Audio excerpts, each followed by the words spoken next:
That's a very.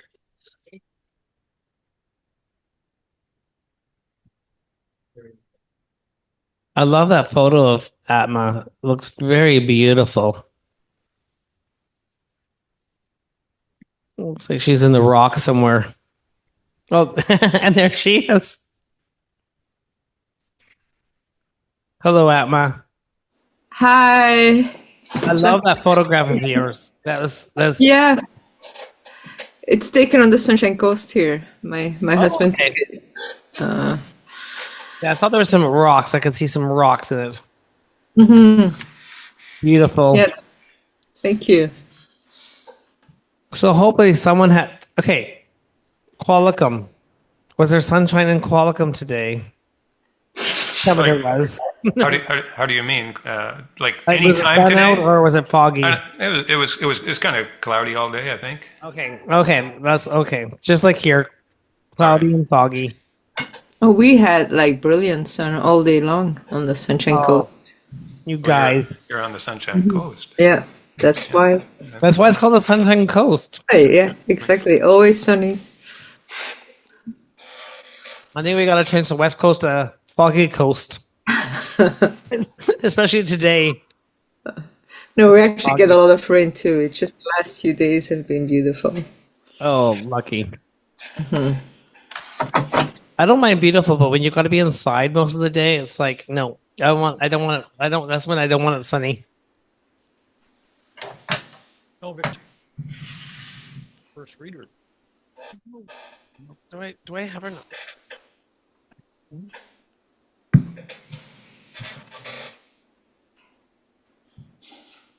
Huh?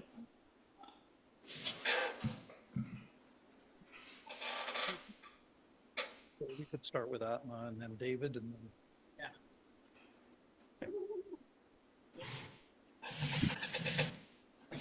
Atma, we might have to get you to start us off tonight. Victoria Okay. hasn't arrived yet, so just giving you a heads up so you're primed. And David will probably get you to follow Atma before Yvonne reads the feature. Okay, thank you.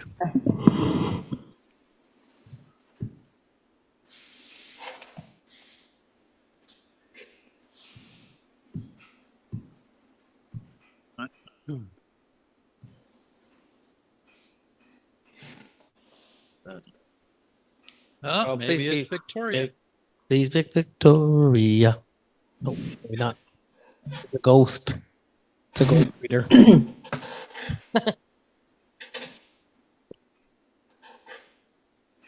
Yay! Woohoo! Yeah, she made it. She made it. Dun, dun, dun, dun, dun. So do you want to start with her then? So we're gonna, yeah, she's here. So we'll Okay, give good. me number 2. Don't worry, you stay on number 2.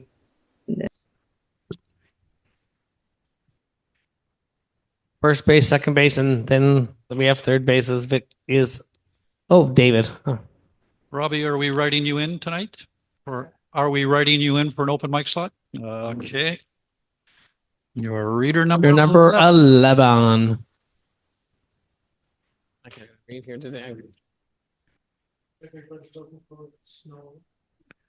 Dun, dun, dun, You're dun, off the dun. hook, Atma. Yeah, she knows. You're only number 2 now. Yeah, she knows. Okay. I know. Yeah. I actually don't mind going early. I feel like I can relax and enjoy the rest. That's true. Yeah. Okay. All right, Karl, I think we're ready. Okay, Whenever you are. I am. No, I don't see any record. Yes, it is recording. I see the recording. Oh yeah, I gotta press OK. Oh, that's Oh, yeah. Alleged Mermaid Emcee Derek Hanebury is a Alberni writer of poetry, fiction, and creative nonfiction who taught writing here at North Island College for many years. His new book, Something Else Is Altogether, is out. Thank you, Karl, and good evening, everyone. Welcome. Welcome back to Galactic Mermaid. Great to see everybody made it through the holidays, and to the new people, welcome here for the first time. Got a great lineup tonight. We're so looking forward to hear from Yvonne Blomer. She's our featured reader, and she's going to wow us with her poetry in a little bit here. We're coming to you, of course, from downtown Port Alberni on the unceded territory of the Petcheseth and Sishat First Nations, and we're grateful to them and their ancestors for sharing their land with us. And grateful to be here tonight, coming in out of the foggy night and into the nice, warm, cozy Char's Landing and hunkering down to hear some good writing. I can't imagine anything better for tonight. It's beautiful. So we're going to get started right away, and Victoria, who just made it in the door, has barely got her mittens off, is going to start us off tonight. So let's have a big round of applause for Victoria Roscoe Roumanis.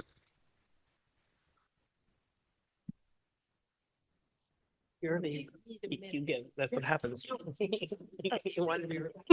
Well, okay.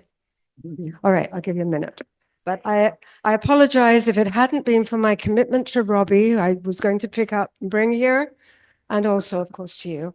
I wouldn't have come tonight. I'd have turned around and gone back because I've had work done on my eyes, and it was really hard to see. So yeah, I would have turned around if it hadn't been for Robbie. Thank you, Robbie. Thank you, Robbie, for bringing her. Yeah. Save you. Okay. I'll still wait. Well, maybe I'll just say what my first one's going to be about. Why she's fixing that. My son has been very diligent in looking for ancestral history, and he actually found an ancestor of mine from the 18th century who was a poet. His name was William Roscoe, and so that's really interesting. That's what I'm going to read. Let me just check out in Zoomland if that's loud enough for everybody out Yeah, there. wait. Could I get some thumbs up or down out there? I got thumbs up from Atma. Okay. okay. Dave says a little Okay. bit more for him. A little bit more from, yeah. Okay. Yeah. A little quiet. Yeah. Okay. Thank you. So I'm not really cheating. This is from my family ancestor. So, and maybe that's why my interest in writing comes from. It's in the DNA, perhaps. Anyway, what he called it was the butterfly ball and the grasshopper feast. Come take up your hats and away let us haste to the butterfly ball and the grasshopper's feast. The trumpeter, Gadfly, has summoned the crew, and the revels are now only waiting for you. So said little Robert, and pacing along, his merry companions came forth in a throng. And on the smooth grass by the side of a wood, beneath the broad oak that for ages had stood, soar the children of earth and the tenants of air for an evening's amusement together repair. And there came the beetle, so blind and so black, who carried the emmet, his friend, on his back. And there was the gnat and the dragonfly too, with all their relations, green, orange, and blue. And there came the moth with his plumage of down, and the hornet in jacket of yellow and brown. Who with him the wasp, his companion, did bring, but they promised that evening to lay by their sting. And the sly little dormouse crept out of his hole and brought to the feast his blind brother, the mole. And the snail, with his horns peeping out of his shell, came from a great distance, the length of an eel.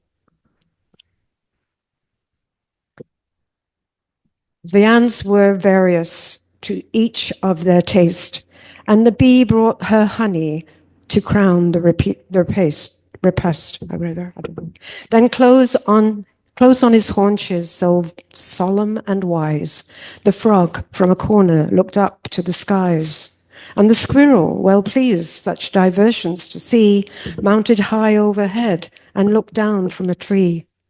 Then out came the spider with finger so fine to show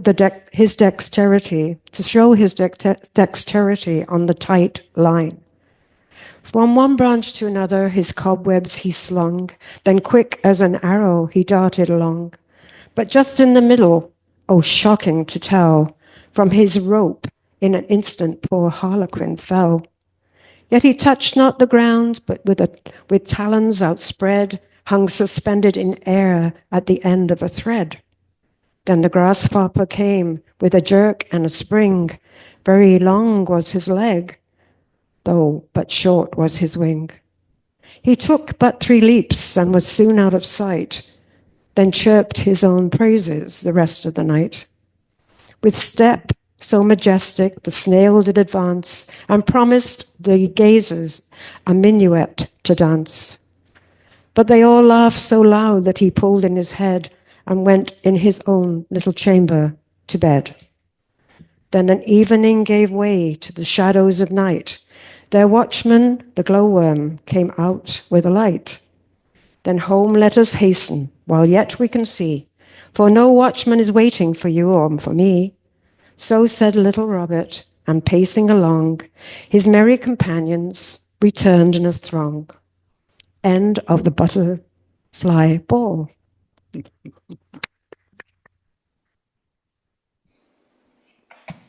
And then I've got one of my own. It's a poem this time. And it's called Below Ground.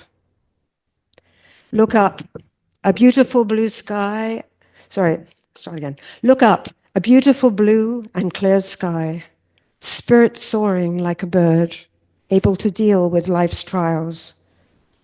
Slowly, light white clouds roll in, light enough to blow away without concern. Life's paint box goes to work, coloring the clouds grayer and grayer. The strength of the spirit still strong, able to brush away their weight. Many shades of gray and add their strokes. The weight becomes heavy, but still bearable. The color changes. So the color change is relentless. Black clouds roll in one after the other. The weight is too much, breaking the shoulders, compressing the body, down and down. The weight of the earth steadily squeezing, squashing until no strength remains. Light diminished. A call out for help is not heard. There is no one to hear, no intimate warmth, no one to feel. Beautiful. Thank you, Victoria. Lovely.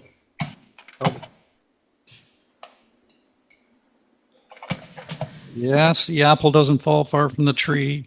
It carries down through the generations. Beautiful.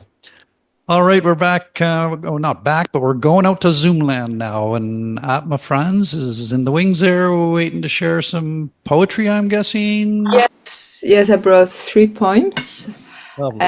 And the first one was inspired by one. I have a lot of fruit trees here in Gibsons, and one is a small apple tree. And one autumn it was ruined by a bear, but the poem kind of reaches through a larger meaning. It's called On the Helpless Grass. When I wake at dawn, my apple tree is down, branches weeping amidst her shattered fruit, assaulted by a bear, while she just stood there, trunk curved, drinking in the moon, his heavy body, foliage, a poor defense, the beast oblivious to her snapping heart, the scattering of dying bits, crazed by his power over her branches spread on the grass. I kneel beside her with sticks and twine, and knowing hands I lift her.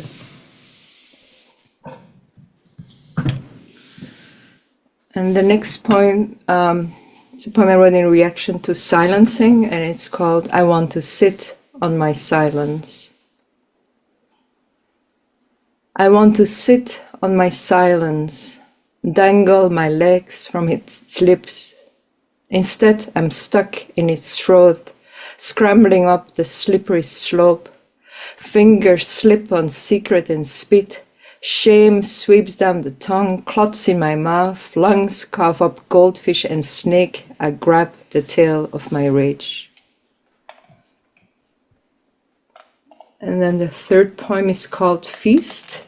It's also this summer, I went to Belgium to see a lot of my friends and relatives, and we have lots of dinners. And so it's also based on this experience of seeing people, but also sometimes unexpected news. And it's inspired by a poem by Lee Yong Lee. It's called Feast. Fries and pots of mussels steamed with sweet, pungent shallots, the whites of spring leeks. With silver forks, my friend and I pry the food, rich as yolk, from the hard blue shells. Dip it into creamy mustard sauce, taste tangy on our tongues. Chardonnay in crystal glasses, candlelight, laughter, and a gentle summer breeze. We eat wrapped in a cloak of dusk, not knowing that not so long from now, amidst wilting white chrysanthemums, one of us will rest, silver hair spread out around her marble face. Thank you.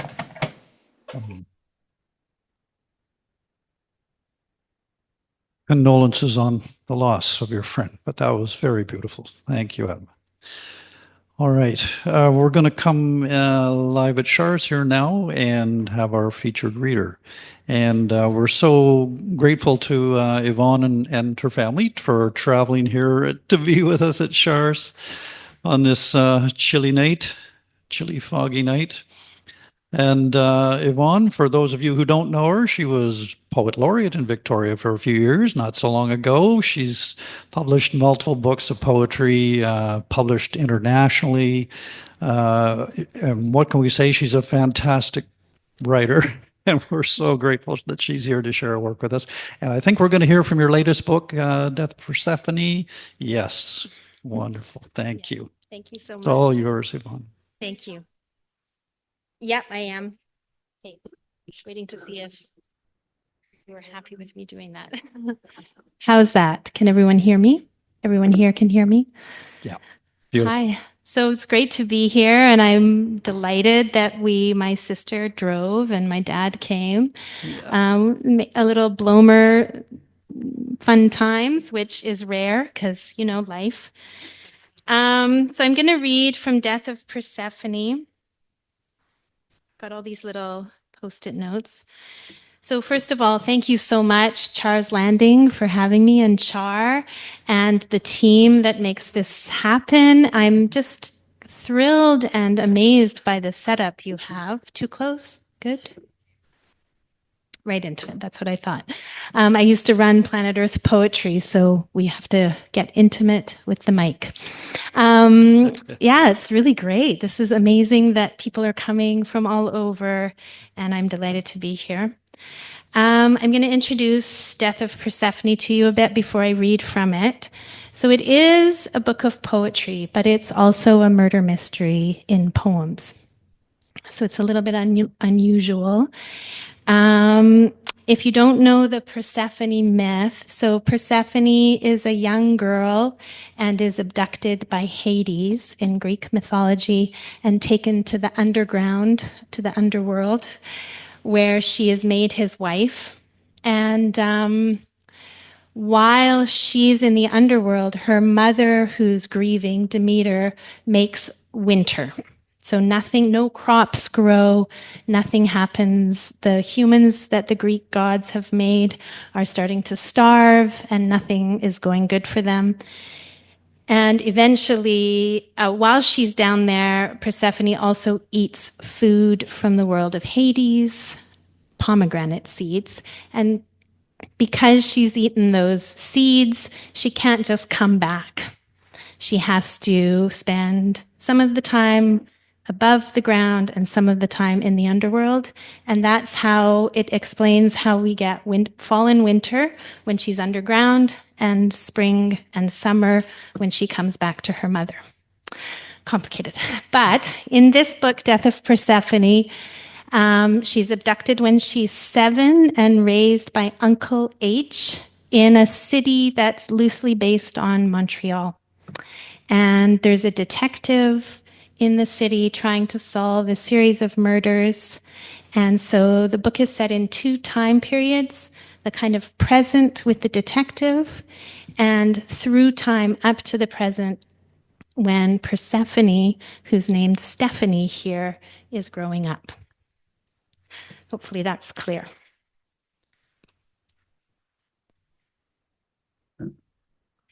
And one of the characteristics of the goddess as well is her connection to plants and animals.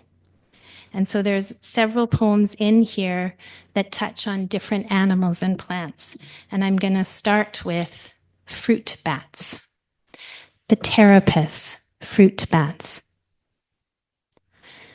The feet of the fruit bat are the small hands of a human child. The nose, a dog's nose. Calm in the year of the rat, keeper of balance, watchful dog, ever watched bat. Thumbs and fingers, soft dermis of membrane. Can the elongated hands of the bat be attentive? Can the wingspan? Blame the bat when humans falter. Blame the wolf or fox when chicks get eaten, while farmers' fences encroach into wilder spaces. Blame the girl, her uncle's obsession. 2. Screws, secateurs, twine and stakes, cages for birds or bats, a girl perhaps, such honeyed wood. Wooden slats, rope, headlamps. Spelunk deep into the earth, peek up. Crepuscular fruit bats, sweet, sleeping breath, quiet hunger. 3. Above on the meadow where asphodel and daisies grow, a girl in a floral dress braids a chain. Below where the roots and bulbs of narcissus burrow, the small feet of bats cling. And from water beads on the trichomes of these underground appendages, the fruit bat quenches its thirst. 4. Did you call her Bat Girl? Did her uncle wear a bad guy mask? Did he offer her fruit and batty, she ate it? Blind, did she bat her eyes at him? 5. Does the city have a system of tunnels? Does it have an underground of moving trains and unending caves? Above, great cathedrals loom. Westminster, St. Sophia, a skyscraper like Burj Khalifa or a cenote like those in Tulum? If these landmarks, how about fruit trees of emerald leaf and amber sweet? If a cenote, where the earthy bitter waters, the watersheds, where the megabat on its tiny endangered peds, reaching to span a great and cavernous underground, its thigh-tail membrane stretched, wings upheld for balance, while it dips and drinks from a slow, tainted river. 7. O bat, O maiden child, O myth makers and storytellers, look what we've done. Demonized the bat, harvested it, mummified it, sold it online, stressed, starved, caged, poisoned it, frozen it in vampire tales, loss, lose, lumbering. 8. Roosting one, flying fox, insect eater, we've broken the watersheds. We've lit up the caves like devils with our plastic horns. We've let the girl get taken again, and again we've marked her grave with pale, nocturnal, bleat and trill, keening bats. Chapter 1, Detective Inspector Boca. So the detectives' poems are all linked sonnets because I don't like to make life easy. And they're just called case notes and are numbered. So case notes, DI Boca number 1. Time after time they're called. From Beats Patrol to Drive Time Response, the sirens call to order. Chaos drawn toward death, a spider to a corner. He seizes back control, tries to, through evidence, hard-lined questions asked. Tonight, rain, the roads washed, everlasting damp, beauty slaughtered. Another young woman, brunette, blonde, redhead, shoe missing, night rain-soaked, a stale cigarette. Cuts on her palms, bruised neck. Had she some foreknowledge? Had he? Time and the body slipping, a clock winding down. Dragged and bedraggled, skin cut, torn, bruised. Later, the autopsy will show what eyes won't see. Fury, distance between. The city where the book is set, the underground system is like Montreal's, where it's a vast underground and it's kind of represents Hades' realm. And I have poems that touch on the city and the underground, and this is one of those. So they're like characters. The city, 1. On city streets, rain, and on the great oak's leaves, rain, our open mouths. What is a city? A woman walks, her feet pound the laneways and avenues of a great city. From old town to new, the city lives, a scaled and curled beast. Another woman loses her shoe running. Another catches a note of song. Still, another graffitis a mural on a theater wall. What is a city? It is a river that rises from the dark earth. It is traffic lights, headlights, dark. It is darkness. Fear is a city in every woman, and the police, a clique of men. Language fills the pores. Ville, poli. The city has an eye, and the city has a million eyes. Case notes, DI Boca 2. Distance between Old Town and the police station. He's called because of connections, detection, his job. Called because evidence. He drives the short distance, arrives knowing already the impossible task. Crude city prowls with another shattered life. Fills the papers, and he, the clumsy cop, the throngs want to see, fix it. Watch him sleuth. Celebrate this live streamed with crisp tacos, poutine, wine, and amateur guesses spilling. Her ID, he asks the on-scene officer who shakes his head. Another woman killed on this city's dark streets. The officer watches Boca, his loose, shapeless suit. So that's a little introduction to the kind of noir part of it.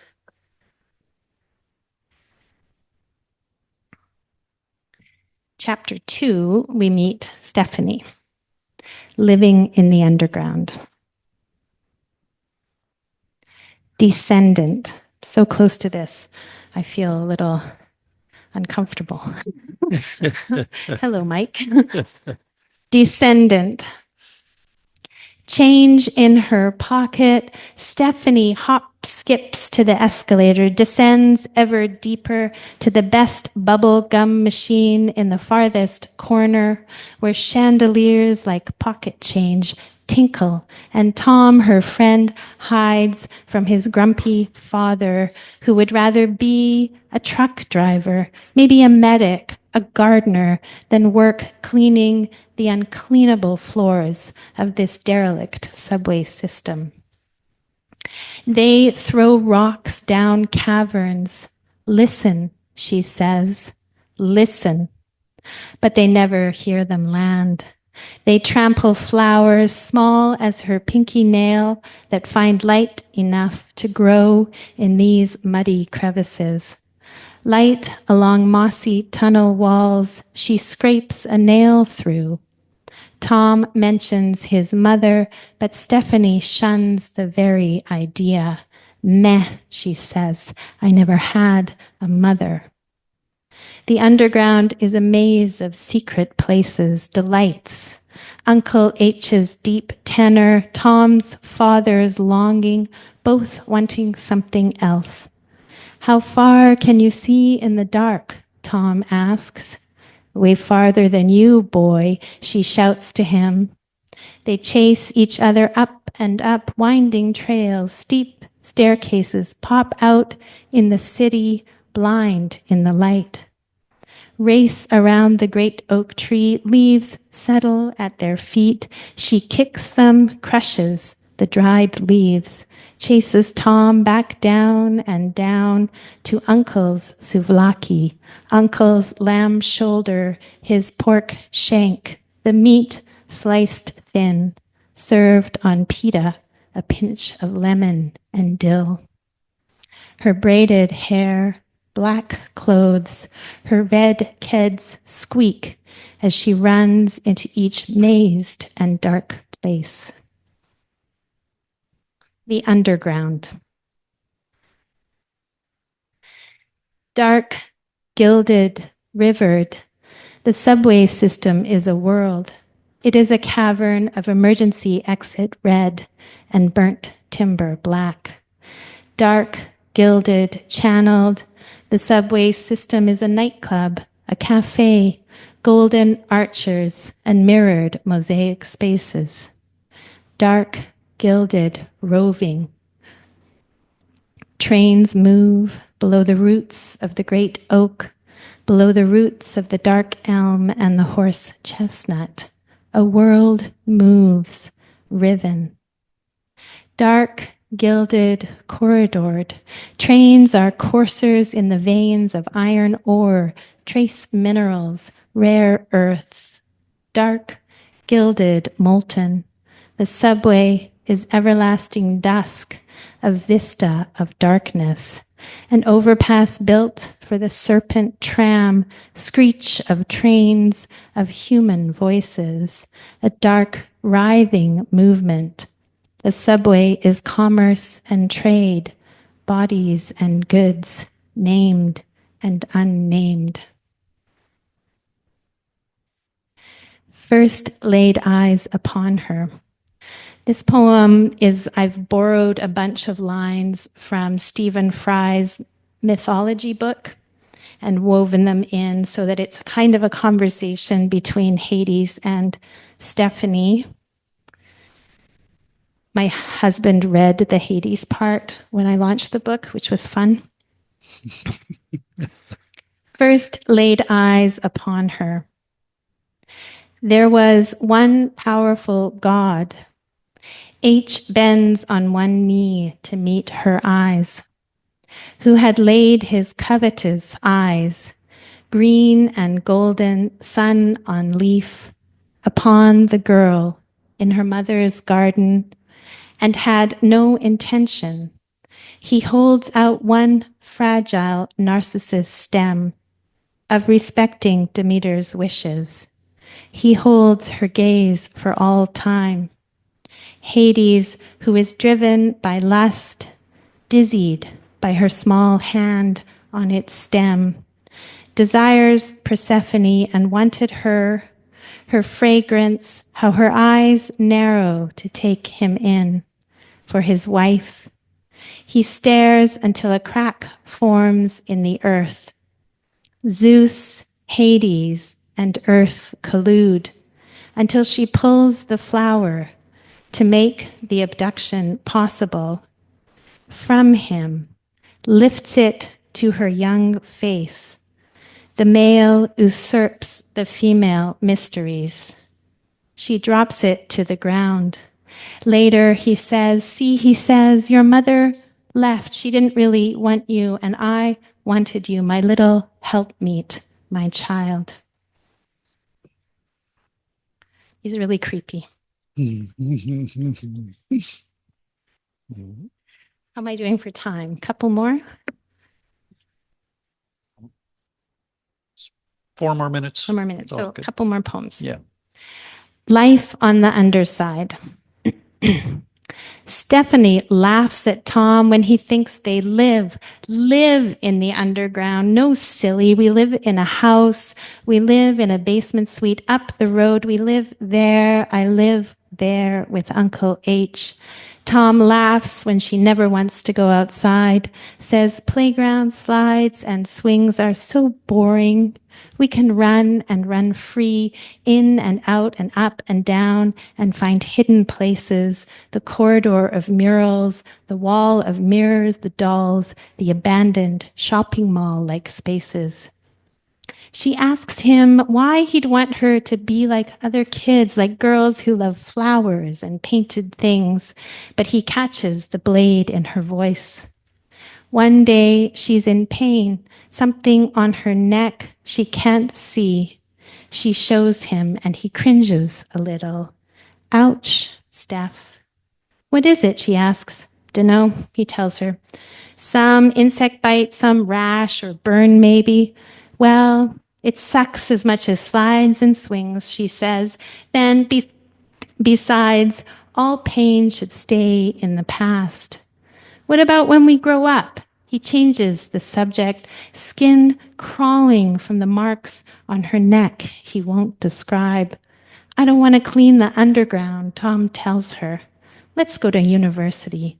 Let's learn art or architecture or solar energy. She yells and pinches him and runs. He must chase her. The chase is all her. And I'll end on this one. So it's quite a feminist book. You probably picked up on that, a kind of rewriting. And I'm not giving anything away to say that Stephanie dies in the book because it's in the title. I know. But it's also, this last poem I'm going to read touches on the missing and murdered Indigenous women in Canada.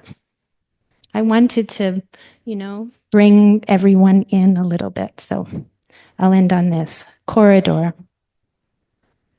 Say Persephone and corn, wheat, olives. The Mediterranean comes to mind. Ancient stone acropolis, gods fixed in place and time. Where the Persephone of Camus and salmonberry, orca whale or gray, the goddess of fertile trees, blue bead lily, chokecherry, cloudberry, gods or totems, the maiden taken is not just in our imagination. Walking home this highway of a corridor of vanished beings, violence and erasure of earth and what is fertile, an erasure of women and deep knowledge, language the tongue cannot curl to, yet still tongues do. Persephone, maiden taken, is in everything. Iconic girl, expected violence. History on repeat. Legend, myth, religion. We are breaking the code. She is make-believe. She is real. Smacked down, she rises. Human, enduring. Thank you for listening. Beautiful.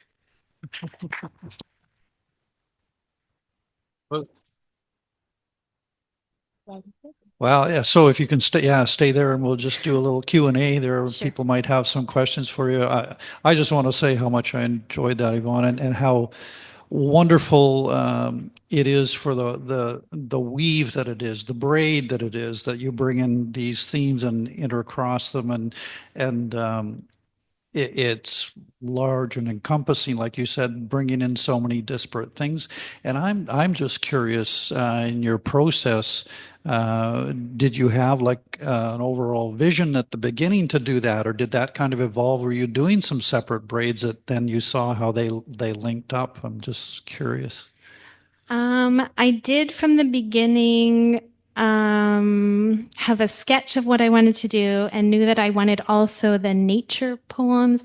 There's a poem about the macaw and the bat and other things, just because often I write about climate change. And so that is part of Persephone's story as well, because she's so linked to the natural world. But I had to learn how to write a novel in a way that I had never. So I had to lay everything down and do like this thing called character development, things like that. And that was very new. So that I didn't have at the start, and the story didn't carry. So that was a big decision. Yeah, that was a big learning. Beautiful. Yeah. Yeah, it just shows how every project, when you dive into it, becomes such a growth and learning experience. Yeah, it's wonderful. And I just feel like from this taste we've had that your book would be one people could just kind of dive into it and spend, I don't know, a long, long time just enjoying the weaving and still be finding new things that connect up as we go along. So gorgeous. I'll put it out there to anyone if they have any questions for Yvonne, either live here. We'll get you to come to the mic or bring a mic to you. How long have you been writing for? A long time. So since I was a kid, but when I did my undergrad, I did it in linguistics and anthropology, but took writing courses on the side. So since my 20s, I have been practicing. Yeah. Lifelong vocation. Yeah, Absolutely. definitely. It shows. Yeah. All right. Anybody out there in Zoom land have a question? You can just pipe up. Oh, Robbie, come on up to the microphone there, Robbie. There we go. Have you always had this urge to write? Yes. And I you think cannot leave a page alone. You've got to fill it full of your thoughts and imaginations. I get a little cranky, a little constipated if I'm not writing. Oh, it's a good word. I understand how that Here, feels. though. Yeah. You get this sudden flash. Yeah. You have to get down with a pen and a piece of paper. For me, I'm very visceral. Yeah. I do everything with paper. Yeah. Excellent. And then that's where the rough stuff goes. And then I finish it off on the phone. Are you the same way? I'm the same. I write by hand first. Yeah. I find it's a different connection to the pen and the page than to a computer, and it's very rare. Even if I just start it in a notebook or something, it starts there. Yeah. Sometimes I get impatient, so then I go to the computer earlier, but the angst of a writer. Do you get up in the middle of the night and want to write stuff too? I don't know, but I could, but I don't. Yeah. Who wants to get out of bed is my...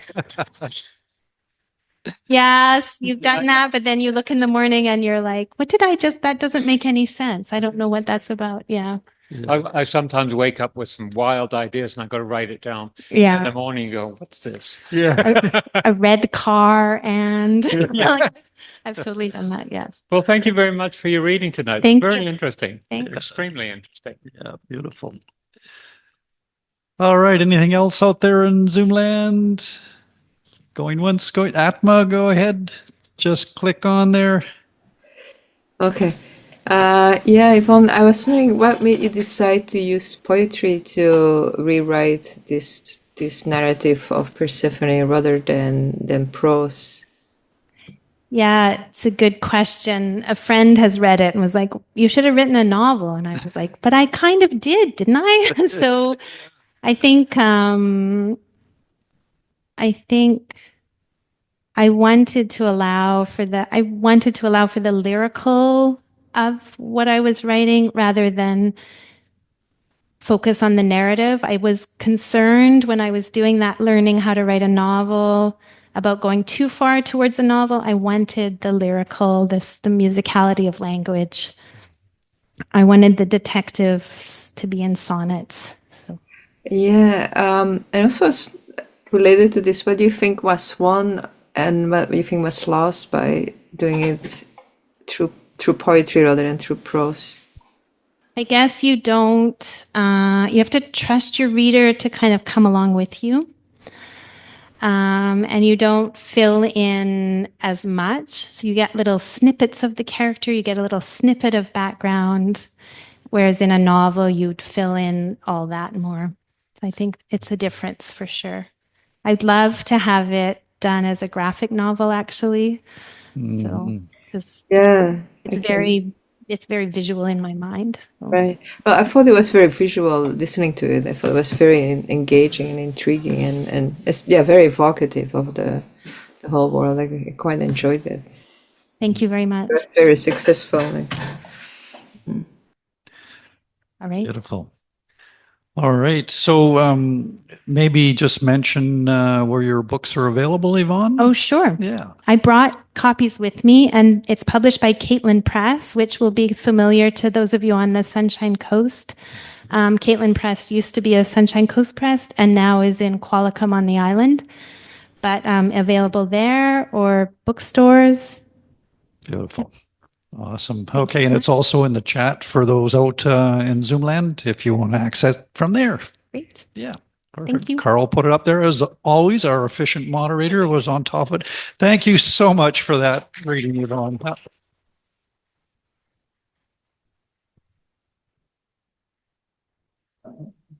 And so I want a copy afterwards, so don't run away when we're done.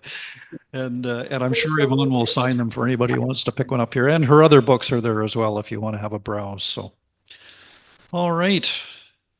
Where are we going now? Oh, we're going out to the Sunshine Coast, and David Kipling is going to share, I'm guessing, some fiction with us. It's never poetry. It's never poetry. I wish. But anyway, I don't trust the reader enough. That thing about, let the reader catch it. No, I'm not trusting enough. So German and English proverbs caution us to let sleeping dogs lie. But interestingly, the French proverb says it's cats that we must let lie. But they're not right all the time. So Henrik drove me into Hamburg one foggy morning in his misfiring Toyota to what he excitedly called a co-op garage, newly established. The garage occupied the vast renovated stone cellar of a warehouse that had survived the war's firebombing. The cellar back then had been a cool refuge beneath the thunder of war, and now remained pleasantly cool beneath the thunder of North Germany's summer traffic. Here Henrik could retain his anti-corporate politics and get repairs for what German mechanics called his Rostlaube. That translates as rusty shed, of which Hendrik had driven several. Down here, independent mechanics rented service bays, using their own tools to service their own customers. Gunther, the garage supervisor / landlord, welcomed Henrik. Like hairdressers, yeah, renting chairs in a salon. He grinned from his booth, spreading his arms to show off the 10 work bays. Look, also like a hair salon, we even have a young lady who does such work. See, the little blonde. Jutta Klein lay on a creeper with tiny caster wheels that she had inched underneath a van. She was levering her ratchet wrench to and fro on something out of sight. Henrik and I peered at Jutta's booking sheet, taped on a steel pillar, looking for any gap that she might be free. I think my car could last another couple days. Maybe, murmured Henrik the optimist. Gunther Lang touched Henrik's sleeve and confided proudly the legend that this cellar had once been the stables for 20 thoroughbred horses, stallions, owned by Prince Sigismund of Prussia for his infamous libertine wife. Stallions, he chose to repeat, smiling. Jutta's voice echoed from under the van. Sigismund lived way up in Lübeck, not here, and he never married either. Herr Lang pouted and threw up his hands for our benefit. The young ladies these days, no sense of humour, right? On the wall at the back of Jutta's bay was a large poster, a black and white photograph of a machinist shaping steel on his lathe. What's that? Snapped Henrik. Late 1940s, Jutta said, peering out from under the chassis. Reconstruction, the Marshall Plan, American money to rebuild German industry. She added with a wink, to make us safe from communism. Gunther, the supervisor, snorted. My friend Kenrick stared harder at the poster. The machinist in the photograph was bending his haggard face over the cutting tool as it shaved a glistening steel spiral from the workpiece. His left hand, resting on the lathe's shield, was clearly missing the middle finger. Henrik coughed. Excuse me, miss. Jutta grunted as she unbolted a spring shackle and with straining forearms lowered the axle onto her overalled ribs. Excuse me, miss, said Henrik again. Can you please tell me anything about the man on that poster? Jutta shuffled her creeper out from under the van, heaved the axle to one side and stood up. What's to know? Factory worker. The government archive has hundreds of these old propaganda posters, publicising post-war industry. They found that one online and printed it. You like it? Henrik looked awful, like he'd just been punched. Assist? Asked Jutta. You recognise it or something? That man, that machinist there, I think I knew him, muttered Henrik. Where was the photo taken? Zwei Düsseldorf vielleicht. My Uncle Matty, that's him. He worked down in Düsseldorf in a truck factory. Jutta said yes, the photo had been labelled Düsseldorf, and if Henrik wanted, she could go back online and see if there were any more details. Be great, hey, if it turned out to be your uncle, she said. Henrik's face fell. Well, no, not so great. Uncle Matty was not a nice man. He was not even my uncle. My father was away for months building hydro dams on the Danube. I can't talk this evening. And that's when Uncle Matty used to come and stay with us. They told me, him and Mutty, to always say Uncle Matty to the neighbours, to my school friends. Gunther Lang shook his head in sympathy, but added with a wink and a nudge, not so unusual, though, in those days. People displaced, the 40s and 50s, said Gunther. Those things happened. Henrik shook his head angrily. No, it wasn't that. That man, I was a kid. He bothered me too. A 10-year-old boy, what did I know? That man was not so nice, okay. A prick, actually. Forgive me, he was. He disappeared damn quick when my dad came back. Good riddance. Henrik made a face and spat into a waste bin. I was taken aback, but realising how little I knew of Henrik's family history. Jutta frowned. Hey, look, I'll dump it, trash it. Gunther, give me that stepladder. Gunther raised an eyebrow. But Jutta, it's your poster and a good one. And besides, the customer is just passing through, right, sir? Just gimme. Jutta grabbed the ladder with both hands, propped it against the whitewashed stonework, and tore down the poster. I'm not having any fake uncles on my wall. I know all about fake uncles, and I know about fake uncles who bother kids. This uncle's going in the trash. Pass me that knife. I saw Jutta's shoulders stiffen as she stamped her boot on the remains. She looked at Henrik and puffed her hair out of her face. Thank you, sir. Henrik looked down at his feet and told her his Toyota was misfiring and did she have time this week to look at it, please? Sure. Tomorrow morning, okay? Before 10 is best. No problem. Look, this was some surprise, some coincidence, eh? Jutta peered at me with a grin. English accent, yeah? Must be hard for you guys watching our Michael Schumacher winning all the races. And all is okay now, Jutta? All settled? Asked Gunther, rubbing his soft hands nervously. Jutta stripped off her gloves and reached for her jacket. Sure, but while we're at it, I'm off to Willie Graggert's scrapyard in Vansbeck to pick up an axle. While I'm gone, Herr Gunther Lang, could you do all our customers a favour? Those calendar pictures all over your office, you know the ones. Think about it, Herr Lang. Back about 4 o'clock, okay? The sky over Hamburg had cleared of fog as we misfired our way back towards Hendrik's suburb. But we stopped along the way at the brand new Adidas store in Ohlsdorf. Henrik announced that he could do with a new pair of runners because summer was coming.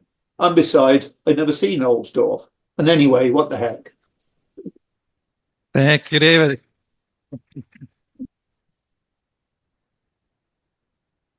Another array of rich characters. David, thank you so much for sharing those. All right, we're going to come back in-house now, and Dan Biggs is going to share, I think, probably a little more of his novel with us this evening. Good evening, Dan.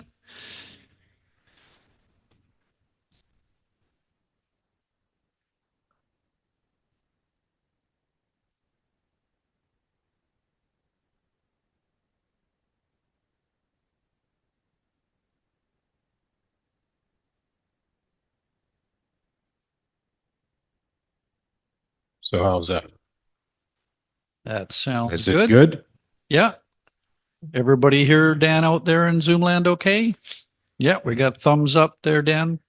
Okay, so it's been a last time I read this, the protagonist, Maggie, had just gotten off the ship. She had been sent north because um, she got herself into trouble. And so Henry greeted her. He's much older than she is. And so she never knew him before she until she got off the boat. So I'm just this is sort of she's already gotten off the boat and they're walking up to Henry's place. From the sloping boardwalk, she looked out onto the bay, saw a crane lowering crates from the ship. Other smaller boats set out towards the point.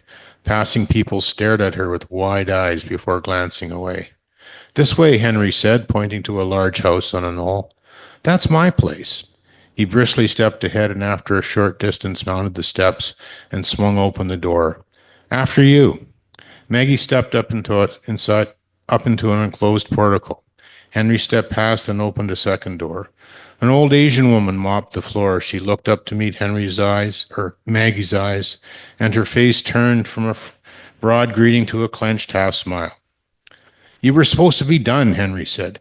Yes, done, she said, placing the mop into the bucket and pointing into the bedroom off the main room, where a large cast iron tub steamed. Bath ready, stove out, floor wet, she said. A grimace sprang as she watched Henry's boots walk across her clean floor. He gave her several folder bills. She bowed, picked up the pail and the mop, and went out the back door. The door closed with a whoosh. Henry motioned towards the bedroom and said, She made up a bath for you. I know it's a long trip. I thought it would be, you would want a proper bath. I've been on that boat before a couple of times, and I know there is no place to wash properly. The water will get cold soon.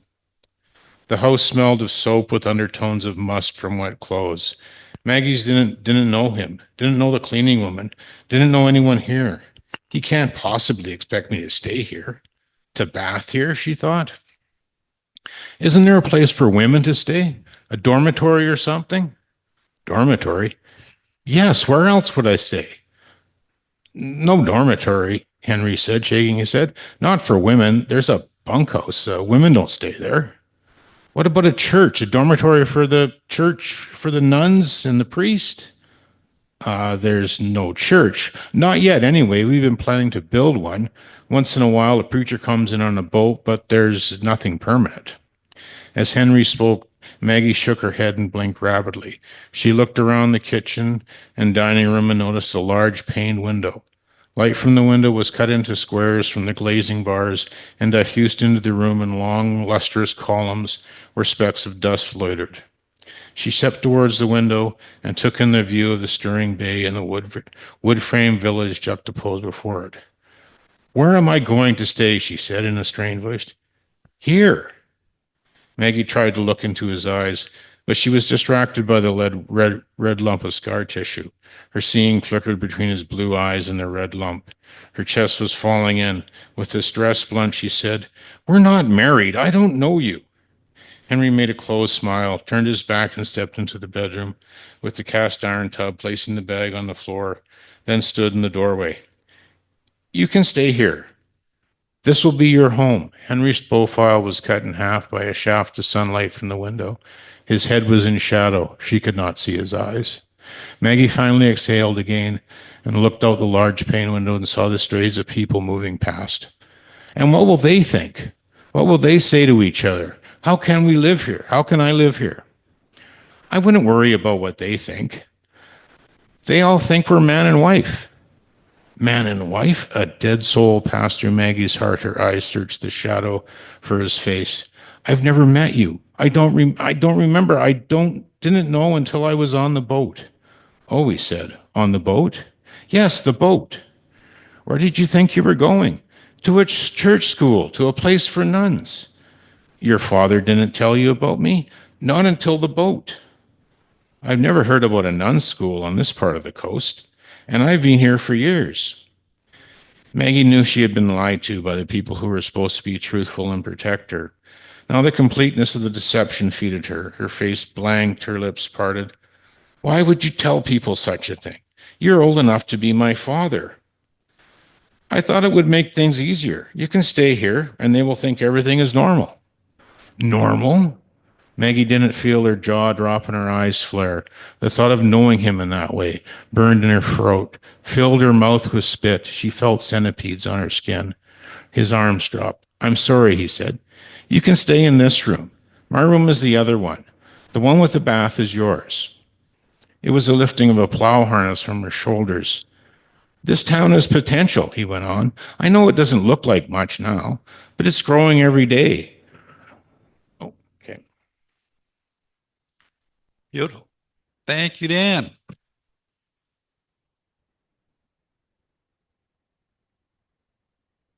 I don't know if the ding hit at the end of a sentence or the end of a paragraph.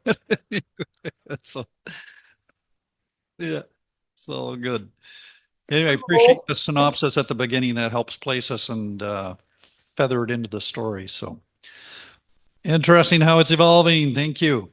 All right. And now where are we going? We're going back out into Zoom land, and Kathleen is there out in the Sunshine Coast. Shove David over on the couch and she's taken over. Okay, this is called The Ghost in the Machine. Anyone could get on the wrong boat if they were racing to prevent a murder, Nargis wailed. Luckily, Nargis had managed to disembark before that ship sailed and had made it to the right boat and to the Blossom, Bloom, and Bloom Detective Agency before the office closed for the day. Wait, if you're talking murder, you better go straight to the police. As for problems with the ferries, well, despite our agency's perfect track record for solving crimes, even we can't fix the ferries. Harry, remember our conversation about letting people finish before jumping in? Yeah, Heather, I remember. Nargis, please finish so I can follow your entire train of thought before I jump to my conclusions. Little Bloom, the youngest member of the agency, beamed at this hint of disagreement between the parentals. As Lil always told they are Lil's pronouns. As Lil always told their friends and anyone else who would listen, I'm not an only child, you know. Conflict is my older sibling. I've known them all my life. Giving Harry a sideways glare, Heather addressed Nargis. Please tell us your story starting at the beginning, and only when you've finished will we advise you. I was at the hospital getting an MRI when, that's MRI for magnetic resonance imaging. It was originally called NMRI for nuclear magnetic resonance imaging, Lil interrupted to explain. Nuclear? Nargis ran her hands along her arms and legs. I could have suffered radiation burns or have radiation sickness even now. That's why they changed the name from NMRI to MRI, so people wouldn't think nuclear radioactive, when it just means that the machine uses extremely powerful magnets to line up all the photons and the nuclei of all the atoms of your body. Then the machine pulses a radio frequency current through you, so the protons spin out of equilibrium, straining and struggling against the pull of that magnetic field. Finally, the machine turns off the current, and the protons all race around to get back in line. So you see, there's nothing to worry about. There's no radiation. People have gotten first and second degree burns from MRIs, but that's from their clothing. Like this woman was burnt because she was wearing jogging pants with thin stripes of silver and copper threads, and they didn't know it. I mean, they knew she was wearing pants, but they didn't know about threads because they were invisible. Another person's clothing actually caught fire in the machine, but that's rare, Lil said to reassure Nargis, who was looking more alarmed than ever. Harry knew he had to interrupt. Lil, what you've said is mostly factual, but not helpful. So sorry, my bad, replied a crestfallen Lil. There's nothing to worry about. The computer just converts the signals the protons give off as they are racing back into line, and it converts them into an image. The strength of the magnetic field is measured in Teslas. It's all under control. Teslas? Like the self-driving car that can imprison the driver and even kill pedestrians? All controlled by a computer? You mean AI? That's the scariest thing you've said yet, Nargis screeched. Harry stopped Lil from replying, which allowed Heather time to say, Nargis, my friend, I still don't understand why you're here. So I'm lying flat on this table, being rolled into this MRI machine like a mummy headed for the tomb when I'm surrounded. The edges of the machine are touching my shoulders, and the top, with its two long fluorescent lights running down each side, is only centimeters above me. They put gauze over my eyes and give me headphones, but the noise, once it started, was as loud as at a drag strip or at a demolition derby. The sounds were the same as those from every sci-fi film I've ever seen. High and low-pitched wah-wah-wahs, clanging, banging, whirring, knocking, click, clicks, and beep, beep, beeps. Lil recognized those sounds from their favorite films. They used theremins. They recorded the sound of electricity through real oscillators, the hums of power lines, and the sounds of birds and even tree frogs. And who can ever forget the click, click, clicks from the film The Prey, the scariest sound ever? It's the beeping that brought me here to your office. The message was simple. He's going to kill her. What do you mean message, Harry asked. The beeps were in Morse code. What do you mean Morse code? And who's he and who's her anyway? Demanded an increasingly impatient Harry. I think I should stop now. Is that Sure. five? Perfect. Yeah. Just over 5. Thank you so much. Okay. Well done. That was great. I have to ask, was that you sound like you have personal experience with the MRI? Oh, yeah, I had an MRI, so I thought, what am I going to do trapped in this thing? So I thought I'll write a story while I'm there. Perfect. Yeah, it's all fodder. Thank you so much. That was great.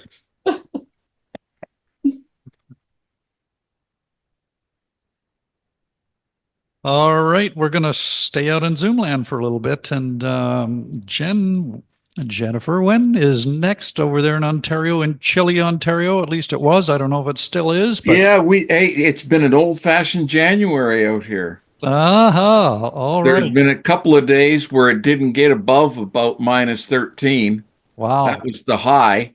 And minus 23 at night, once or twice. That's cold for London. Very Yeah, cold. it's Absolutely. been old-fashioned out here. Yeah. My next book has gone to the printers, so it's Good. it's moving along. So All right. maybe next month I'll be able to have solid information on obtaining it.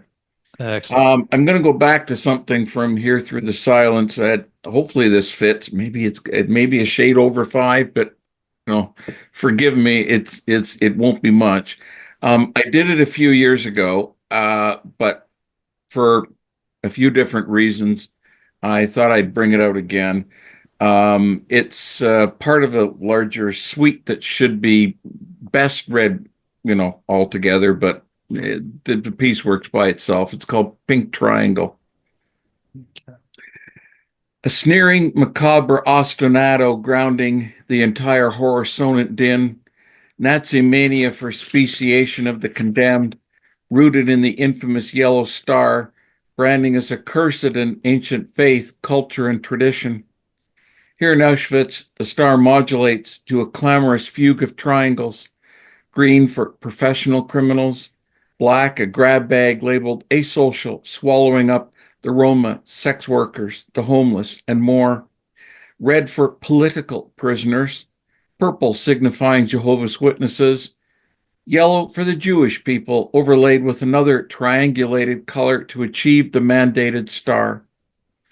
But there, one more theme weaving in, plaintive and forlorn, the pink triangle, mocking label dominated by men condemned only for loving other men, but slipping into the silences, also condemned for their inner flames, my sisterhood, female spirits tearing at contrary, shrouding male shells.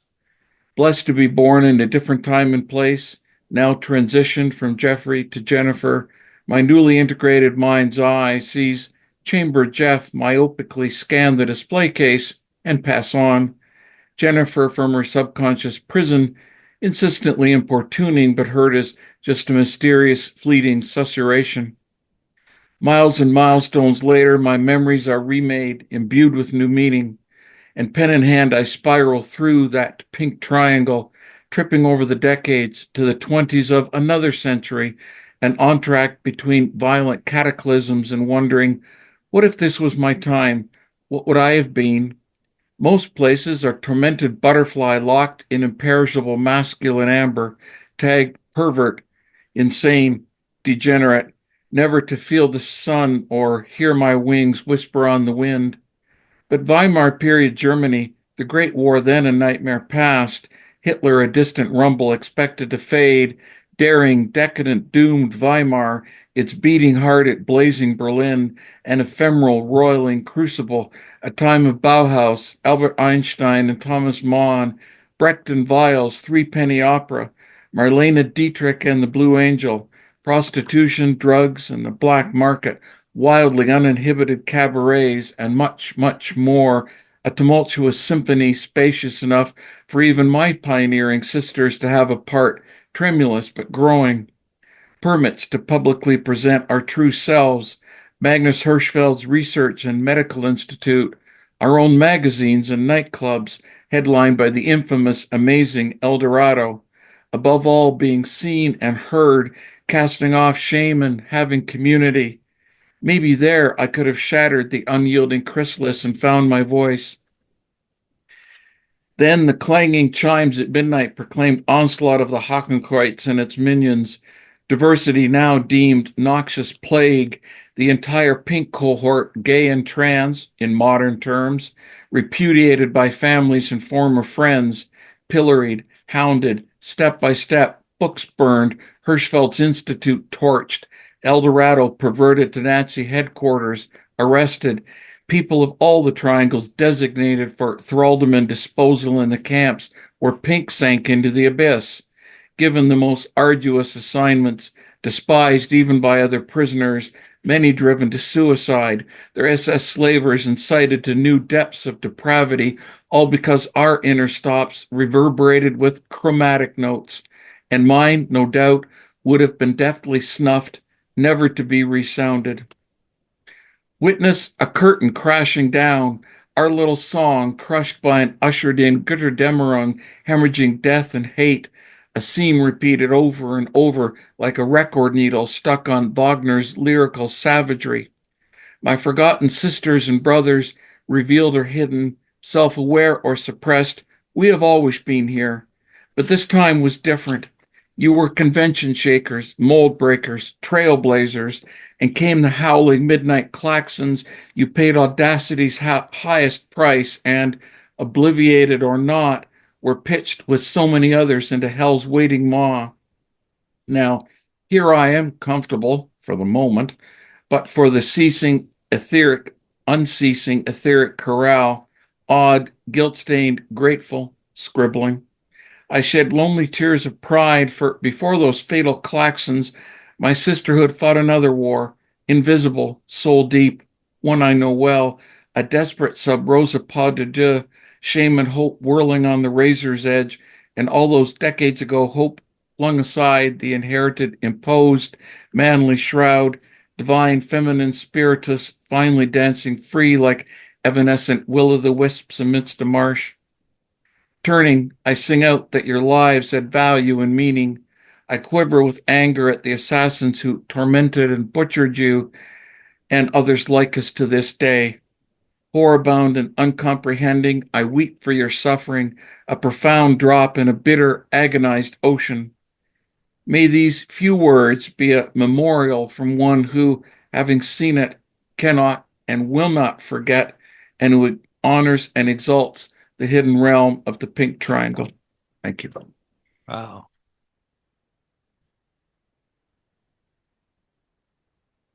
Powerful memorial. Thank you, Jen. That was Thank you. really powerful. Wow. And this was the 80th anniversary of the liberation of Auschwitz this past Monday. Wow. That was one of the things on my mind. And all of the hatred that is metastasizing south of the border and bleeding up here. Yes, it's frightening. Absolutely frightening. And yeah, we can only say, well, there was light in the past and light will come again. We're hopeful. We will stay united. Yeah. All right. Thank you. Okay, we're going to have a little musical interlude now. Qualicum Beach. Mark is tuning up his guitar. Good evening, Mark. Yeah. And you can hear me all right here. It's not too. I was trying to stay close to it, so maybe it won't be so tinny. Yep, sounds good to me.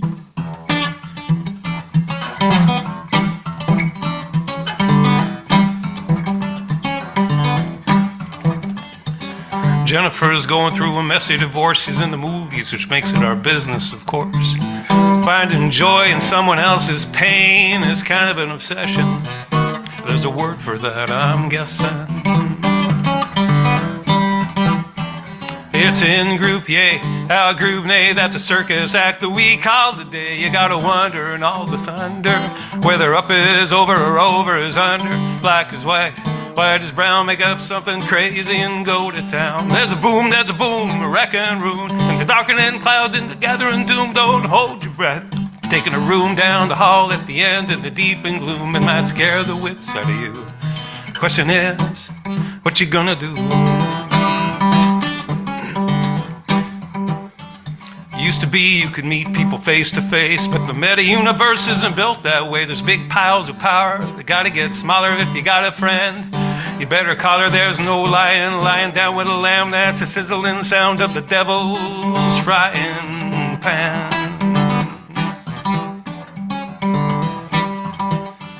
They say the old days are better if you look it up. We're clearly not paying historians enough. The rich are crying tears for the poor like we've never seen this before.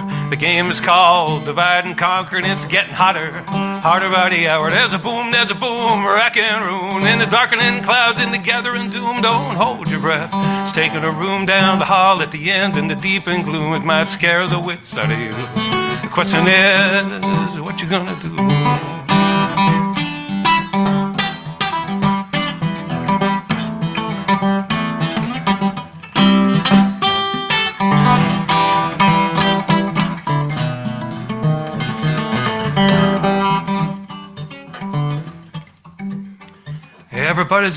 Everybody's amped up, fuse is lit, fear is great if you're the ones making it. Umbrellas never make it rain, folks do what they do when they're in pain. It's easy to blame, and so there's more rain. There's possibilities you just can't see, hidden by the latest conspiracy, hidden when you have no hope. When you blame your neighbor for all that's broke. When you go to the mall to buy a rope to hang yourself in case it's not a joke. There's a boom, wreck and ruin. In the darkening clouds, in the gathering doom. Don't hold your breath. It's taking a room down the hall at the end in the deep and gloom. It might scare the wits out of you. Question is, what you gonna do? Question is, what you gonna do? Question is, what you gonna do? Ooh. I was feeling kind of grumbly too here with all the stuff going down south. So, wow, beautiful, Mark. Thank you. That was very powerful, and yeah, it's that politics. Eh? Yeah, that's right. And the divide and conquer, but that's where art comes in, right? Because it transcends that and it unifies us. And thanks for sharing that. That was really, really powerful. Is that a recent song, that one? No, it's a little bit. maybe a couple of years old. They take a while to kind of cogitate and learn them, and so I think I started it probably 3 or 4 years ago. But yeah, it takes a while to get this to this point. All right. Yeah, it has to germinate properly, and Yeah, that's right. Yeah, beautiful. Thank you so much, man. That Thank was you. great. How was our time there, Karl? He doesn't have time for another one? No.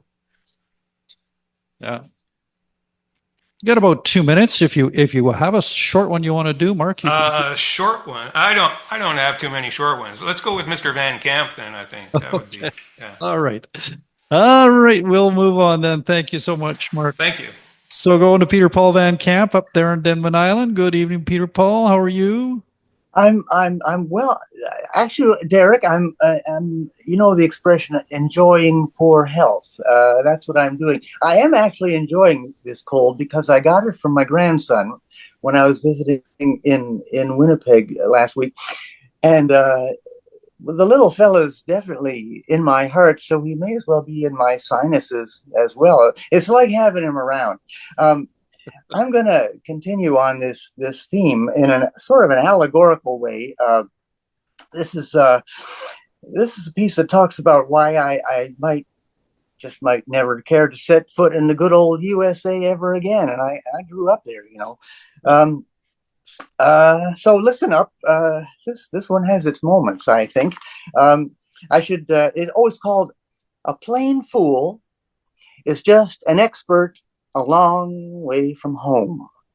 And I should mention that it takes place on Butternut Street, which is the street we were living on for several years in my hometown. If our quiet street was known for good behavior during daylight hours, we Butternutters really held our elbows after sunset. If a shoe scuffed the pavement, people looked up from their suppers. Some of us excused ourselves to go and peer out kitchen windows. Who's out there, Charles? Can't see. Just a shadow, Bina. Better put my plate in the oven till he moves again. So, if we had to be out lurking in the dusk for some good reason, we were careful not to clear our throats, especially near church. Now, the Kidney Boys from Locust Street, I mean, the foot of Locust Street down near the ketchup works. The Kidney Boys from Locust Street knelt at other altars. Bruce, Brad, and Freddie. You knew them as they each had the heavy kidney lower lip, the scabbed kidney knuckles, the poor kidney digestion. Oh, they tell of a time, but never mind. Loafing home after detention, kicking school books, belching, stomachs rumbling, they'd loiter, rolling sleeves up, and then heave stones at the Episcopal's belfry. Their aim was no good after dark. They didn't mind. It didn't cramp their throwing hard with sweaty grunts of pleasure. My guess is not even caring where the stones came down, those that missed the bell, as nearly all would.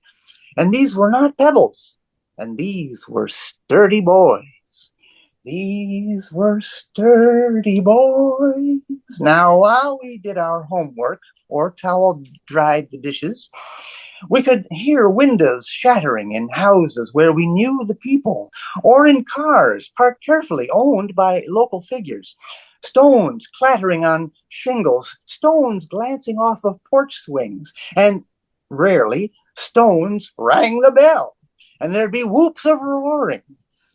It made our lives seem, a little more, what's the word? More like things we heard about, listening to the news. Well, finally, a householder who'd taken a direct hit would storm out and chase off the Kidney Boys, he'd be yelling plaintive phrases. Glass in my applesauce. A door would slam, a dog would bark at that dog, and that would be it then until another evening. Our neighborhood could hang up its dish rags and turn in, assured that the squall had shoved off to thump elsewhere. Aware that these kidneys were hailstorms incarnate, underlings of whirlwinds, henchmen to the cyclone, untouchable by church and state, indifferent to our customs, redistributing our granite. Gosh, to think that I wrote that. Could I read that little section one more? Where hailstorms incarnate, underlings of whirlwinds, henchmen to the cyclone, untouchable by church and state, indifferent to our customs, redistributing our granite. Well, you cannot get a stone to worry, to wonder, or to worship. It gives honest weight and probably lets it go at that. A stone doesn't even care which stone it might be. This one I've carried in my pocket since grade school, while this one I picked up on the road this afternoon. Each a billion years old, I guess, and never seen each other. And they couldn't care less. And either could as well have been another altogether and be elsewhere now, while other stones were present for this moment of your scrutiny. We'd never spot the difference. Yet we cannot shake the specter of the pot-bellied kidneys who, though Bruce is deceased, many years gone, and the stones that he threw are scattered over kingdom come, while Brad kept a tap room until the day he left no trace. And the stones that he threw started ripples yet a-spreading. Yes, but Freddie made sheriff down in Hebron, did well. Then he lost his badge of office in a backroom game of chance. And of the stones he's thrown, several haven't come down yet. Which is why, for the time being, much as I might like to, I had better not go home. It would be just my luck, and Butternut's a short street. I thank you.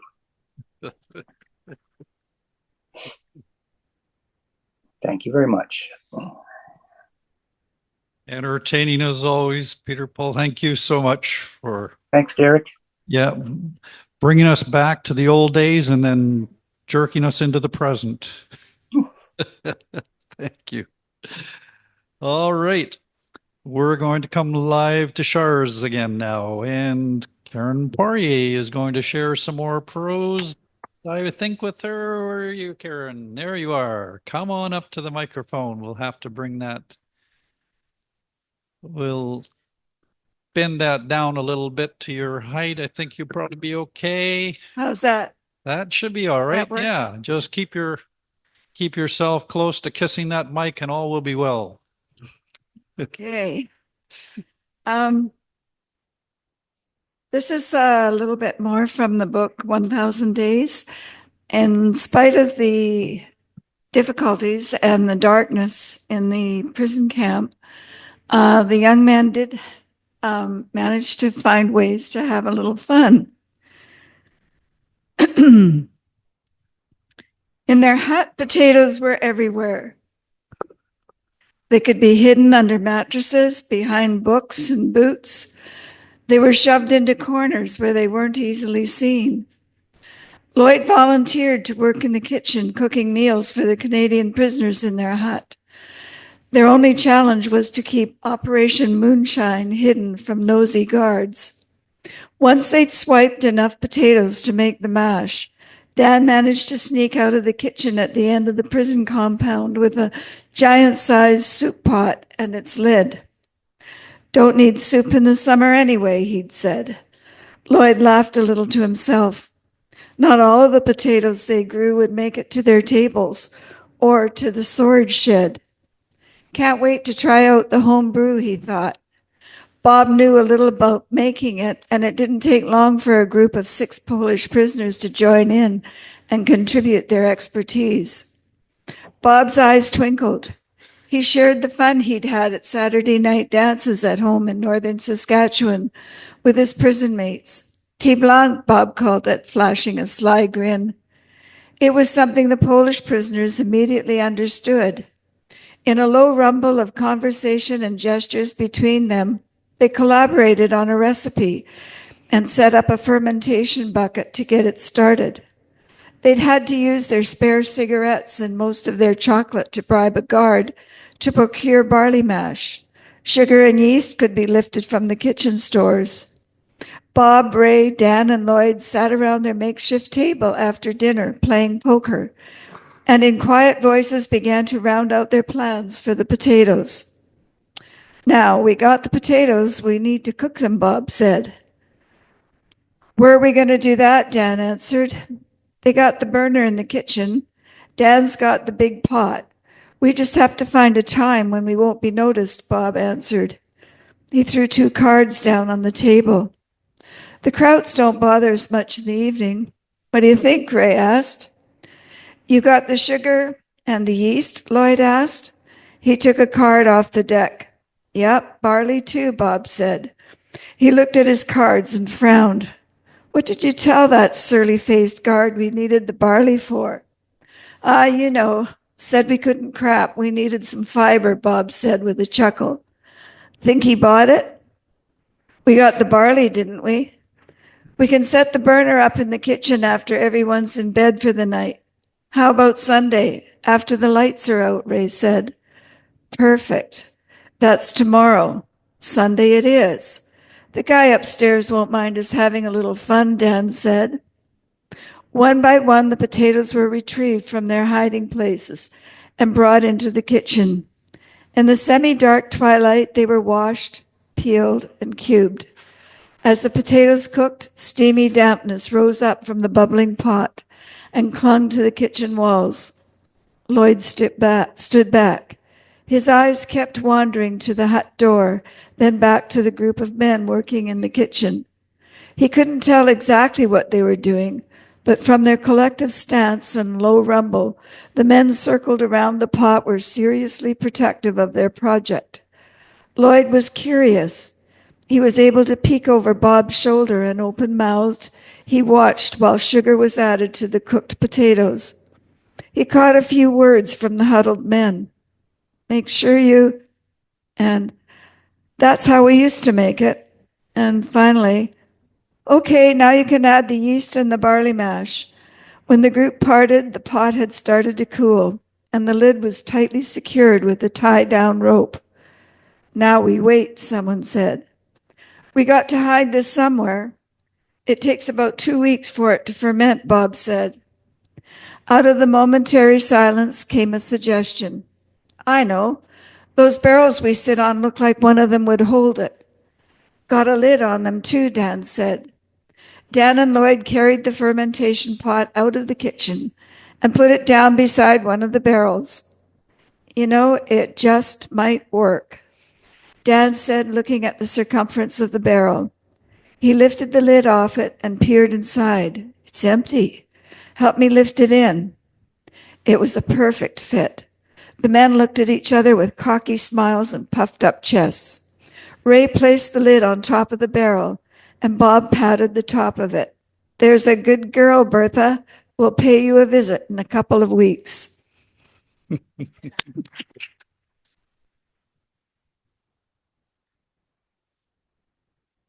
Now that would take nerve. Nerves of steel. All right. Thank you, Karen, for that. Thanks for sharing. All right. Next up is Misha, actually. Great to have you back, Misha. Come on up to the mic.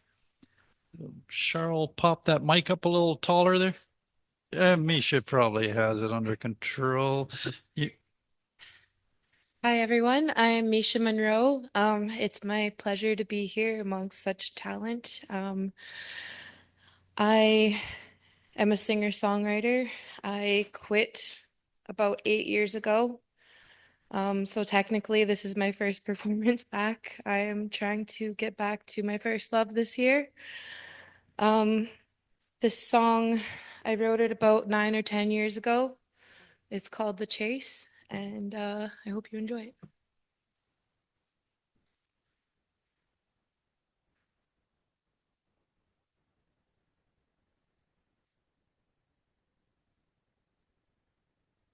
You're going to belt it out. Sorry to the Zoomers out there. We don't have a mic at the piano, so we'll be really quiet. Maybe you'll be able to pick it up. Okay. Okay, it's just piano.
Beautiful.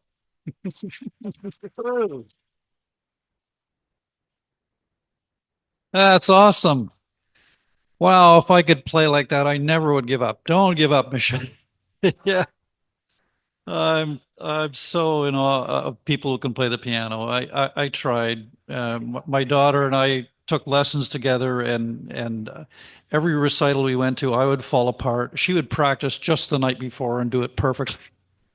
So I'm very jealous, but that was wonderful. Please come back and share some more. That was great. Thank you. All right, we're still in house. Robbie Van is up next. Come on up to that mic. And we got a Robbie Van night coming up on Friday night this month. We do, don't we? And this month we have Don Texan, the host of The Wave, the wonderful Alberni Valley experience. He's going to be interviewing me live, and we'll have questions for the audience afterwards as well.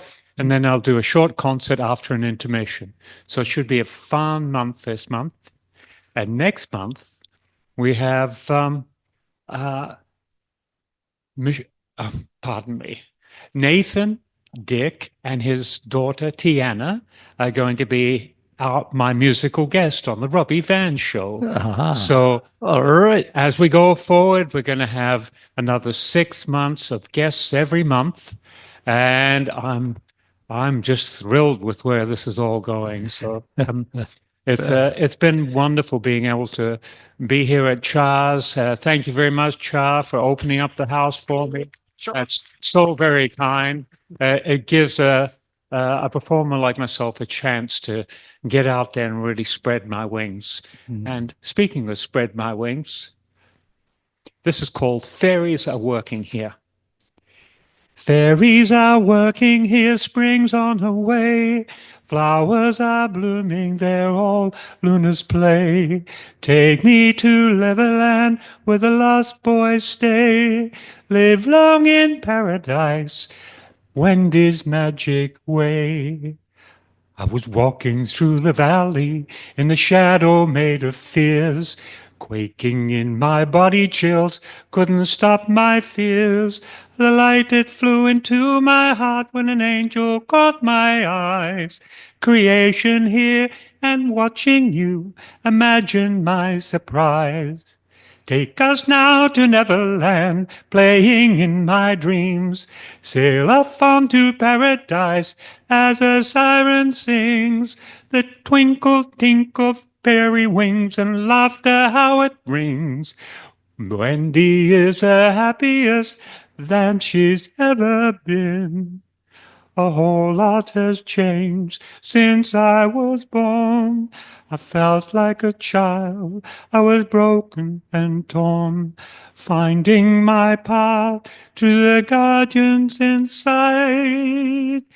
Came here in blessings of angels and light. Fairies are working here, spring's on her way. Flowers are blooming, they're all on the play. Take me to Neverland, where the lost boys stay. Live long in paradise, Wendy's magic way.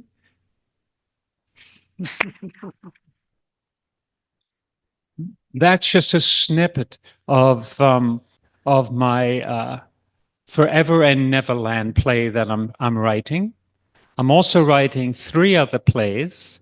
One of them is Upside Down in Wonderland, about Alice in Wonderland, of course. And that was written while I was in Parksville and I was coming out. So that was it has that wonderful magical touch to it.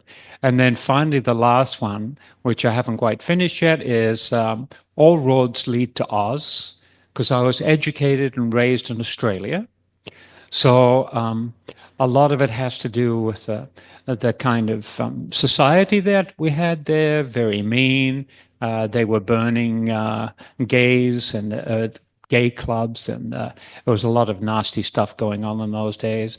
And for for myself right now, I see what's happening in America, and I think, oh my gosh, we're going backwards in time. We're going backwards in time, and I don't want to see that. So within all of that is some of the stuff that I wanted to do, and here's another one. How you doing, Alice? Your world just fell away. How you feeling, Alice? I'm loving every day. Why you falling, Alice? I got swept away. Are you glad you came here? Yes, I always want to stay. I'm tripping here, oh baby, it's all so right and wrong. I'll be tripping here, oh honey, why did it take so long? I've been holding on forever, I thought I'd disappear. Are you glad you came to Wonderland? Yes, I love it here.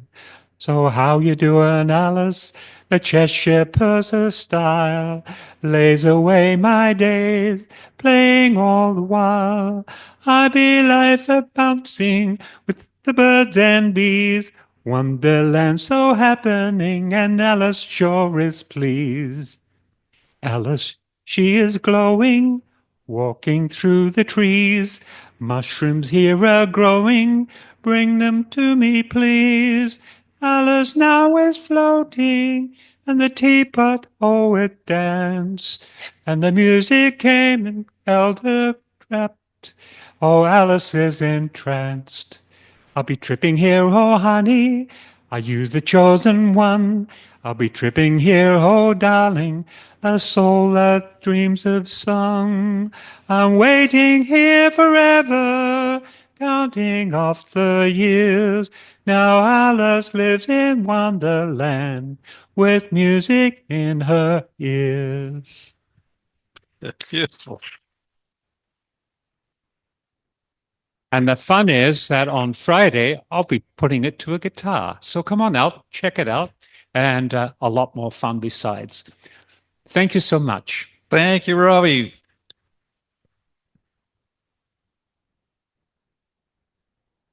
I'm envisioning multiple Disney remakes down the road here.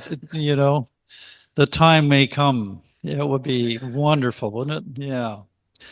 All right, we're going back out to Zoomland, and Rochelle Mecca is joining us on Zoom tonight. You didn't want to brave the fog, or are you out of town? I'm at work. Okay. Yep. I tried to get tonight off, not even remembering it was Electric Mermaid, but still. Yeah, nope, couldn't do it. Oh well. Okay, so hello. I have a poem I wrote beginning of this month. I'm gonna write a couple poems I wrote recently. This month, this year, new, fresh. Okay. Well, this one, okay. It's called Truth in the Crossroad. It was sudden. I'd let go, rendering myself helpless in your care, loving arms. It wasn't the same love that had come over me, but love nonetheless. You didn't see how hard I fell for you.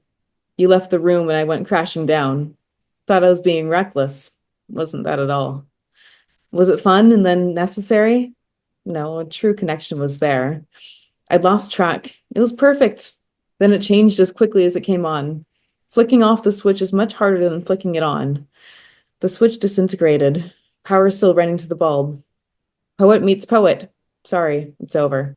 But wouldn't it make sense? Different path. The gate to yours needed 2 feet to walk through. Quick, vicious, narrow. You carried me through mine to give me a head start, then raced back to go through yours. All right, fine. Our converging paths was necessary, a milestone in the road of life, where we traveled together until we split at a major crossroad. I'll just say that I glowed every time you walked in the room. I couldn't get tired of your presence. Uncertain now whether I'm straight, but I love you. Maybe my crooked foot is telling me something about that. Because I once wrote, count every injury as truth. Great pain in my foot, a change of direction. I fell for you when I wanted women. What I want and how I feel are different. I want the same. I feel the same.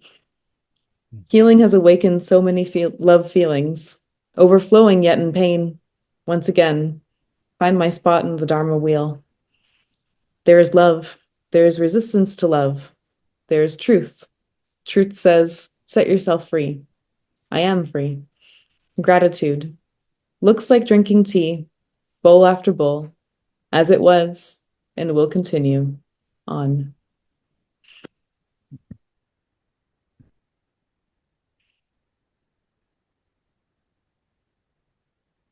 All right. Have you got another one there? I do, yes. One sec. I had it in a file somewhere and it is here. Oh no. No, why did you change the order of things on me?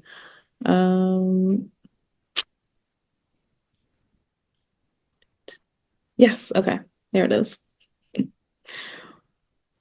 Ready to receive. I'm not ready to shift. I am not ready to shift. I am ready to shift. I am ready. Shift. I am ready. I ready. Ready, set, go. Shedding the casualties of despair, drawing in the white light. It surrounds me, glimmering, a golden dress of possibility.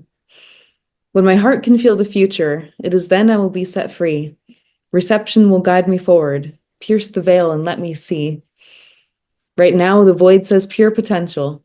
So avoid any distractions, live freely. This peace I desire is within me. Feel that warmth glow around. But then something feels stuck around my hip, so I wiggle. Carry me back to life. In movement, flow, we thrive. Listen to those who inspire. Call out to your vibration.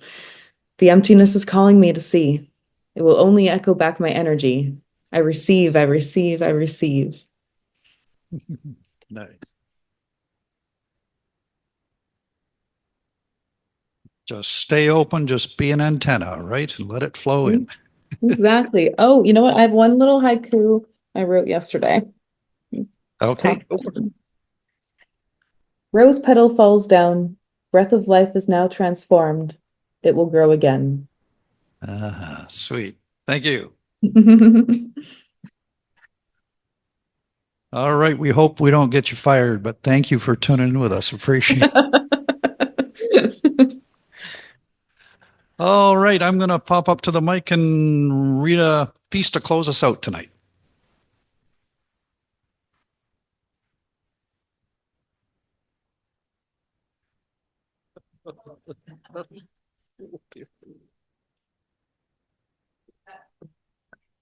Yeah, I think I can handle it there.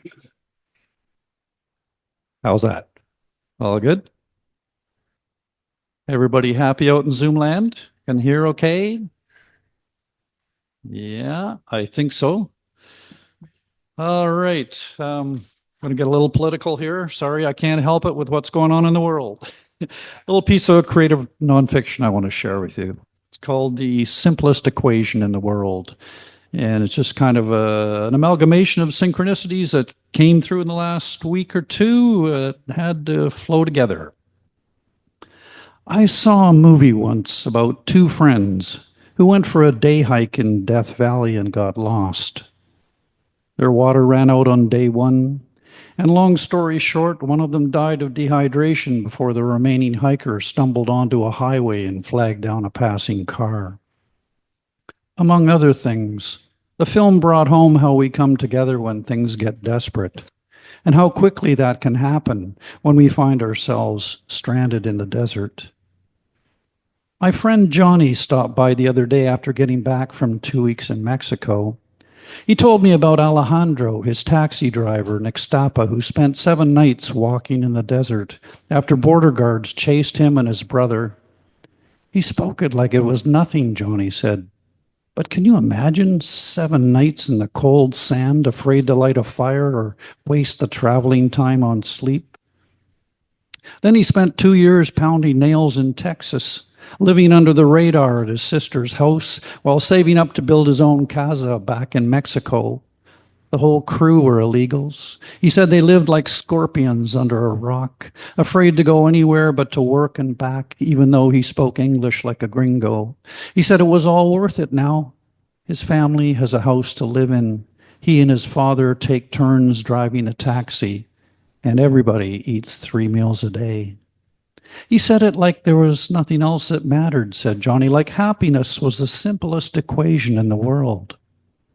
Johnny's tan was already starting to fade to a light freckle brown, and he admitted if it weren't for the charges on his credit card, it all was starting to feel like a distant dream now that he was settled back into home in the winter fog of Vancouver Island.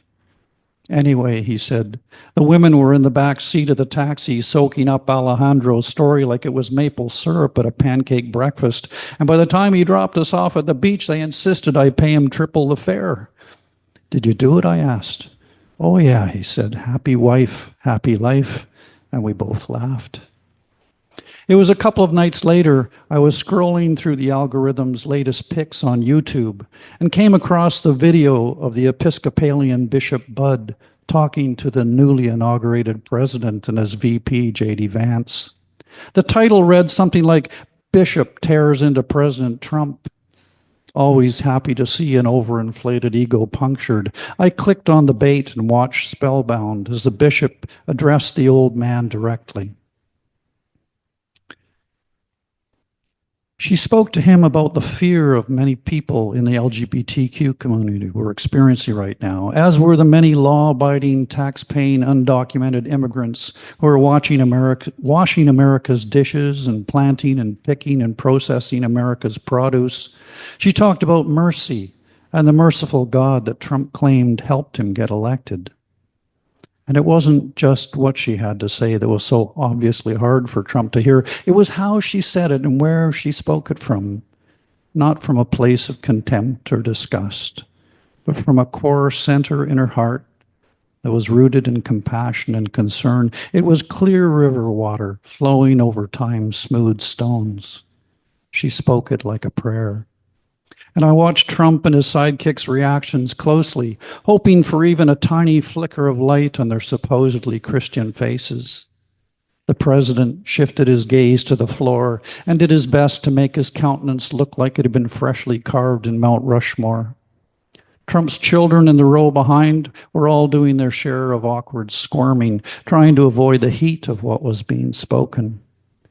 JD, on the other hand, just turned to face his wife and started talking to her as if what Bishop Budd had to say was so inconsequential that he may as well just talk right over it.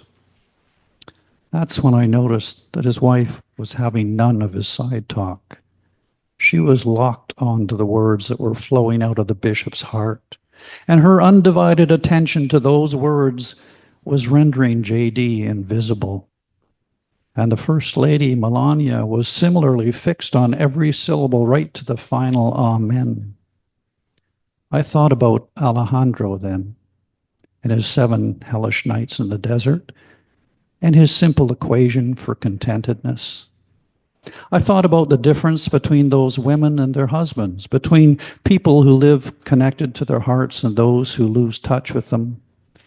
I thought about deserts, real and metaphorical, outer ones and inner ones. I thought about fires and homeless movie stars and desperate times. I thought about how we all will need to come together and share what's left. And I thought about how, in the larger spectrum of time, we are all just on a day hike through Death Valley. But then I flashed on a photograph I saw once in National Geographic, and I remembered how flowers can carpet the desert sand after an unexpected rain.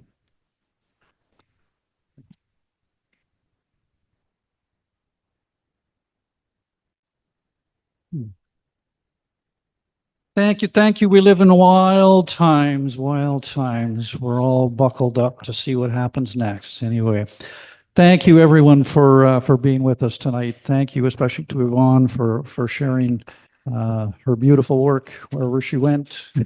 Oh, there she is. She's yeah,